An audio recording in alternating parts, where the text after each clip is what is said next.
Today I am going to be speaking a few words about prenatal testing or prenatal diagnosis. So what is prenatal testing?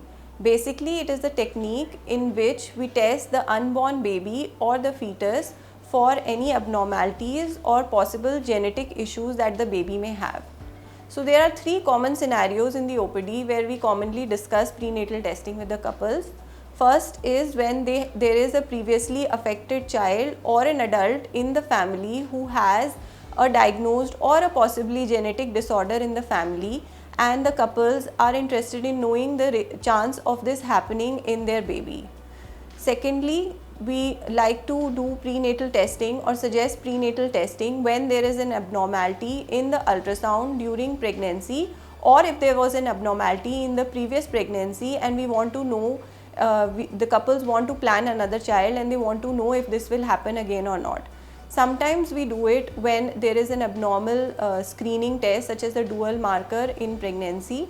And third situation is when there is no family history but both the husband and wife, they are carrier for a change or a mutation in the same gene. A common example is thalassemia, as we know that 1 in 3 person in India is a carrier for beta thalassemia. So even in the absence of family history, if on initial evaluation it is found that both husband and wife are carrier and there is 25% chance of it happening in the baby, then we can do prenatal testing. So ideally we like the couples to come to us when they are planning a pregnancy or are early into pregnancy, because all the genetic tests which are done, they take some time.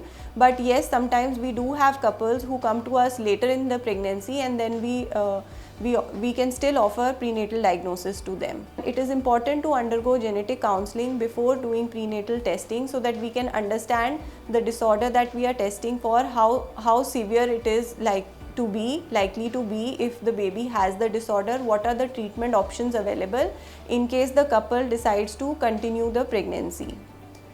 So how is prenatal testing done? There are basically two methods. One is the CVS or the chorionic villus sampling, which is done in the 3rd month or around 11 weeks of pregnancy, where a tissue is taken from the placenta and we test for the genetic disorder that we want to see. Or amniocentesis, which is done after 16 weeks of pregnancy, which is done by taking out a little bit of the amniotic fluid which is present around the baby. The choice of whether we want to do CVS or amniocentesis depends again on the disorder that we want to test for. And although there is a small risk of miscarriage associated with these procedures, but when the risk for disease is more than the risk for miscarriage, then we offer this testing to the couples.